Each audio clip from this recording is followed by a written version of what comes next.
Kulungan ng bagsak ng top 8 provincial level most wanted person matapos hainan ng warrant of arrest kaugnay sa kasong frustrated murder sa Davao Oriental. A report mula kay Patrolwoman Queenie Babes Arindain. Arestadong isang individual sa sinasagawang manhunt Charlie operation ng mga tauhan ng Baganga Municipal Police Station. Nito lamay kalabing-tatlo ng Oktubre taong kasalukuyan sa Barangay Central, Baganga, Davao Oriental.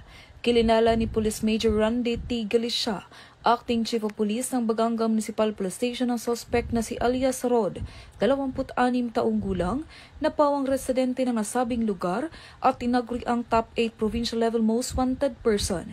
Ayon kay Police Major Galicia, narasto ang suspect sa isang manhunt Charlie operation na inihain ng pinagsamang tauhan ng Baganga Municipal Police Station, Regional Special Operation Group, Regional Police Drug Enforcement Unit 11 at Regional Intelligence Division sa paglabag sa kasong frustrated murder na inisyo ng Regional Trial Court, 11th Judicial Region Branch 7 Davao Oriental na may rekomendang piyansa na nagkakahalagang 120,000 pesos.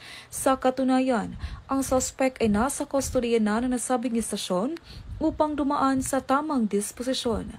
Samantala, patuloy naman ang pagsasagawa ng paghain ng mga operasyon ng tauhan ng Police Regional Office 11 sa pangunguna ni Police Brigadier General Joseph R. Ergiles, Regional Director, upang hulihin ang lahat ng wanted person sa Reyon 11. Mula dito sa Police Regional Office 11, ako yung PNN Correspondent Patrolwoman Queenie Babes Arindain, alagad ng batas, taga-taguyod ng Balitang Pulis.